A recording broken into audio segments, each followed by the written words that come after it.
لا حول ولا قوة إلا بالله العلي العظيم أعوذ بالله من الشيطان الرجيم بسم الله الرحمن الرحيم رب اشرح لي صدري ويسر لي أمري واحلل عقدة من لساني يفقهوا قولي اللهم صل على محمد وآل محمد وعجل فرجهم. السلام علیکم.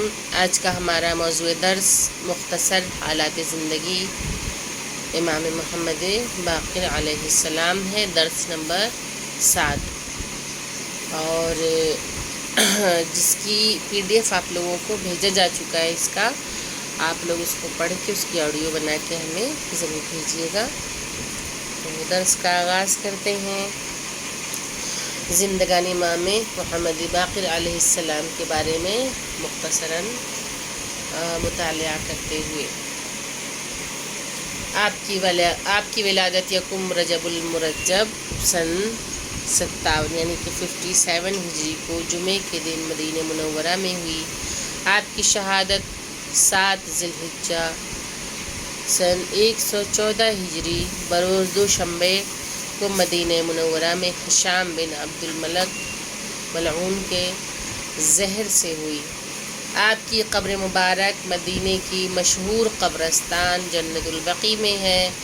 آپ اپنے آباء و اجداد کی طرح امام منصوص، معصوم اور عالم زمانہ اور افضل کائنات ہیں. آپ علم، زہد، عبادت میں امام زین العابدین علیہ السلام کی جیتی جاگتی تصویر تھے. آپ علم، زہد، تقوی، طہارت، صفائی قلب اور دیگر محاسن و فضائل میں اس درجے پر فائز تھے کہ یہ صفات خود ان کی طرف انتساب سے ممتاز قرار پائے. آپ کے والد بزرگوار امام زین العابدین علیہ السلام اور والدہ گرامی ام عبداللہ فاطمہ بنت حضرت امام حسن علیہ السلام ہیں. اور علماء کا اتفاق ہے کہ آپ ماں باپ دونوں طرف سے علوی اور نجیب الطرفین ہاشمی تھے، یعنی کہ ان کے والدین معصوم تھے. نسب کا یہ شرف کسی کو بھی نہیں ملا. آپ کو باقر، شاکر، ہادی جیسے القاب سے بھی یاد کیا جاتا ہے. امام محمد باقر علیہ السلام کی علمی حیثیت. یہ باقر کے معنی سے ہی ظاہر ہے کہ علم کے سمندر کو، دریا کو شگافتہ کرنے والا. تو علم کا وہی معیار تھا جیسا کہ ہمارے اماموں کا رہا ہے. اور آپ کی علمی حیثیت کے بارے میں یہ ہے کہ ابو مریم عبداللہ غفار کا کہنا ہے کہ میں ایک دن حضرت امام محمد باقر علیہ السلام کی خدمت میں حاضر ہو کر عرض کیا کہ مولا کون سا اسلام بہتر ہے؟ آپ نے فرمایا کہ جس سے اپنے برادر مومن کو تکلیف نہ پہنچے. اس کے بعد پوچھا کہ کون سا خلق بہتر ہے؟ فرمایا صبر اور معاف کر دینا. اس کے بعد پھر پوچھا کون سا مومن کامل ہے؟ فرمایا جس کے اخلاق بہتر ہو. پھر اس کے بعد پوچھا کون سا جہاد بہتر ہے؟ فرمایا جس میں اپنا خون بہہ جائے. کون سی نماز بہتر ہے؟ فرمایا جس کا قنوت طویل ہو. کون سا صدقہ بہتر ہے؟ فرمایا جس سے نافرمانی سے نجات ملے. اس کے بعد پھر بادشاہان دنیا کے پاس جانے میں آپ کی کیا رائے ہے؟ یہ 7واں سوال. فرمایا میں اچھا نہیں سمجھتا. پوچھا کیوں؟ فرمایا کہ اس لیے کہ بادشاہوں کے پاس کی آمد و رفت سے 3 باتیں پیدا ہوتی ہیں: محبت دنیا، فراموشی مرگ، قلت رضائے خدا. آج کے دور میں تو بادشاہت ختم ہو چکی ہے، لیکن دیکھا اگر جائے تو آج بہت زیادہ عمرا کے یہاں، بڑے لوگوں کے یہاں آنے جانے سے بھی یہ تمام چیزیں پیدا ہوتی ہیں انسان کے اندر کہ جب ہم کسی کی دولت کو دیکھتے ہیں اور کسی کے رہن سہن کو دیکھتے ہیں جو کہ بالکل اعلیٰ طریقے سے اور ایک دولت مند گھرانے میں ہر طرح کی فراوانی دیکھ کے دل میں ایک خواہش اٹھتی ہے انسان کے کہ کاش دنیا کی آسائشیں مجھے بھی مہیا ہو جائیں. اس کے اندر محبت دنیا پیدا ہونے لگتی ہے اور پھر وہ اس کی راہ میں لگ جاتا ہے، کوشش کرنے لگتا ہے کہ کتنا زیادہ میں دولت کما لوں کہ میں دنیا میں ایک عالی شان زندگی گزار سکوں، ایک بہترین زندگی گزار سکوں، ایک لگژریس لائف گزار سکوں کہ جس میں تمام قسم کی آسائشیں ہوں، آرام ہو. اور اسی کے چکر میں انسان، پھر امام نے کہا کہ اس سے فراموشی مرگ ہوتی کہ انسان اپنی موت کو بھول جاتا ہے، اپنی آخرت کو بھول جاتا ہے. جو کچھ ہے بس اسی دنیا میں اس کے سامنے صرف دنیا رہ جاتی ہے. صرف دنیا میں رہنے کے لیے جو ضروریات زندگی ہیں بہتر سے بہتر انہیں فراہم کرنا اس کے ذہن میں ایک بات رہ جاتی ہے. اور جب وہ اسی کوشش، اسی کاوش میں لگ جاتا ہے تو پھر وہ موت سے بھی غافل ہونے لگتا ہے، اسے بھی فراموش کر دیتا ہے. پھر قلت رضائے خدا، امام نے کہا کس طرح قلت رضائے خدا کہ انسان کے پاس جتنا آتے جاتا ہے اس کی خواہشات نفسانی کبھی ختم نہیں ہوتی ہیں بلکہ اس میں اور اضافہ ہوتا چلا جاتا ہے. کہ جب چھوٹا گھر تھا تو بڑے گھر کی خواہش تھی، جب اس سے بڑا گھر ہوا تو اب اس سے بھی کئی گنا یعنی کہ بنگلوں کی خواہش ہونے لگتی ہے. پھر جب انسان وہاں تک پہنچتا ہے تو بہتر سے بہتر چاہنے لگتا ہے، انسان کوشش میں لگا رہتا ہے. اور اس کے بعد جب ان سب چیزوں میں بالکل وہ غرق ہو جاتا ہے تو پھر اس کے یہاں قلت رضائے خداوندی پائی جانے لگتی ہے، یعنی کہ رضائے خداوندی میں کمی آ جاتی ہے. لہٰذا امام نے کتنے بہترین انداز میں سمجھایا ہے کہ بادشاہوں کے پاس کی آمد و رفت سے 3 باتیں پیدا ہوتی ہیں: دنیا سے محبت، فراموشی مرگ اور قلت رضائے الہی. پوچھا پھر میں نہ جاؤں؟ فرمایا طلب دنیا سے منع نہیں کرتا، البتہ طلب معاصی سے روکتا ہوں.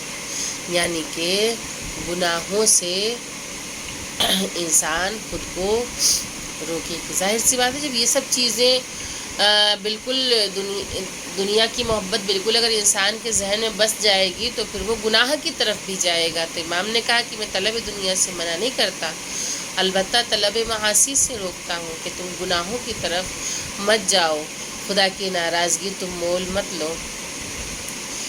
امام محمد باقر علیہ السلام کی بعض علمی ہدایات و ارشادات کے بارے میں ہے کہ جابر جعفی کا بیان ہے کہ میں ایک دن امام محمد باقر علیہ السلام سے ملا تو آپ نے فرمایا: اے جابر، میں دنیا سے بالکل بے فکر ہوں، کیونکہ جس کے دل میں دین خالص ہو وہ دنیا کو کچھ نہیں سمجھتا. اور تمہیں معلوم ہونا چاہیے کہ دنیا چھوڑی ہوئی سواری، اتارا ہوا کپڑا اور استعمال ہوئی عورت ہے. دنیا کی مثال کس طریقے سے امام نے دی ہے. مومن دنیا کی بقا سے مطمئن نہیں ہوتا اور اس کی دیکھی ہوئی چیزوں کی وجہ سے نور خدا اس سے پوشیدہ نہیں ہوتا. مومن کا تقوی اختیار کرنا چاہیے، مومن کو تقوی اختیار کرنا چاہیے کہ وہ ہر وقت اسے متنبہ اور بیدار رکھتا ہے. سنو، دنیا ایک سرائے فانی ہے، یعنی کہ فنا ہو جانے والی جگہ ہے. اس میں آنا جانا لگا رہتا ہے، آج آئے اور کل چلے گئے. یہ سلسلہ آدم سے جاری ہے، آج بھی یہ سلسلہ چل رہا ہے کہ نہ جانے کتنے دنیا میں آتے ہیں، نہ جانے کتنے دنیا سے جاتے ہیں. تو فنا ہو جانے والا مقام ہے یہ دنیا. اور دنیا ایک خواب ہے جو کمال کی مانند دیکھا جاتا ہے اور جب جاگ اٹھے تو کچھ نہیں. آپ نے فرمایا تکبر بہت بری چیز ہے. جس قدر انسان میں پیدا ہوگا، تکبر جتنا زیادہ پیدا ہوگا اسی قدر اس کی عقل گھٹے گی. پھر کمینے شخص کا حربہ گالیاں بکنا ہے. ایک عالم کی موت کو ابلیس 90 عابدوں کے مرنے سے بہتر سمجھتا ہے کہ ایک عالم جب دنیا سے گزرتا ہے تو ابلیس کو سب سے زیادہ خوشی ہوتی ہے. تو ایک عالم کی موت کو ابلیس 90 عابدوں کے مرنے سے بہتر سمجھتا ہے کہ وہ عابد جو جاہل ہیں ان کے مرنے سے بہتر ہے ایک عالم کی موت. کہ ایک عالم جو ہے اس کی کیا منزلت اور کیا اہمیت ہے امام نے بتا دیا. 1000 عابد سے وہ ایک عالم بہتر ہے جو اپنے علم سے فائدہ پہنچا رہا ہو. میرے ماننے والے وہ ہیں جو اللہ کی اطاعت کریں. آنسوؤں کی بڑی قیمت ہے. رونے والا بخشا جاتا ہے اور جس رخسار پہ آنسو جاری ہوں وہ ذلیل نہیں ہوتا. سستی اور زیادہ تیزی برائیوں کی کنجی ہے. خدا کے نزدیک بہترین عبادت پاک دامنی ہے. انسان کو چاہیے کہ اپنے پیٹ اور اپنی شرمگاہوں کو محفوظ رکھیں. دعا سے قضا بھی ٹل جاتی ہے اور نیکی بہترین خیرات ہے. بدترین عیب یہ ہے کہ انسان کو اپنی آنکھ کا شہتیر نہ دکھائی دے. یعنی کہ اپنے گناہ انسان کو نہ دکھائی دے. اپنے گناہ اسے بڑے نہ دکھائی دیں لیکن دوسروں کے چھوٹے عیب بھی اسے بڑے نظر آئیں. خود عمل نہ کرے دوسروں کو تعلیم دے. اس کی آڈیو بنا کر بھیجیں. درس شام 5 بجے اپلوڈ ہوگا. اسے بغور سنیں. لائیو چیٹ میں ضرور کمنٹ کریں. درس میں ہی آپ لوگوں سے سوال پوچھے جائیں گے اور جس کا جواب آپ لوگوں کو دینا ہے. سوال نمبر 1 امام محمد باقر علیہ السلام کی ولادت کب ہوئی؟ سوال نمبر 2 آپ کے القاب کون کون سے ہیں؟ مشہور القاب آپ لوگ تحریر کریں. پھر اس کے بعد ابو مریم عبدالغفار کا نے امام سے کیا سوالات کیے تھے؟ ان میں سے کم 3 سوالات آپ لوگ لکھیں. اس کے بعد کوشچن یہ ہے کہ بادشاہان دنیا کے پاس جانے کے لیے امام نے کیا فرمایا اور اس کے کیا نقصانات ہیں؟ پھر اس کے بعد ایک سوال یہ بھی ہے کہ تقویٰ کے بارے میں امام نے کیا فرمایا. ایک سوال یہ ہے کہ دنیا جو کہ سرائے فانی ہے اس کے بارے میں امام نے کیا فرمایا. اور ایک عالم کی موت کے بارے میں ابلیس کا کیا نظریہ ہے. یہ آپ لوگوں کے سوالات ہیں. اس کو آپ لوگ نمبرز لکھ کے نوٹ کر لیجئے اور آپ لوگ ہمیں شام 5 بجے تک اس کی آڈیو بنا کر آپ لوگ درس کی آڈیو بنا کر بھیجیں. انشاءاللہ شام 5 بجے تک درس اپلوڈ ہو جائے گا. وآخر الدعوانا الحمدللہ رب العالمین. اللہم صلی علی محمد وآل محمد وعجل فرجہم. السلام علیکم. خدا حافظ.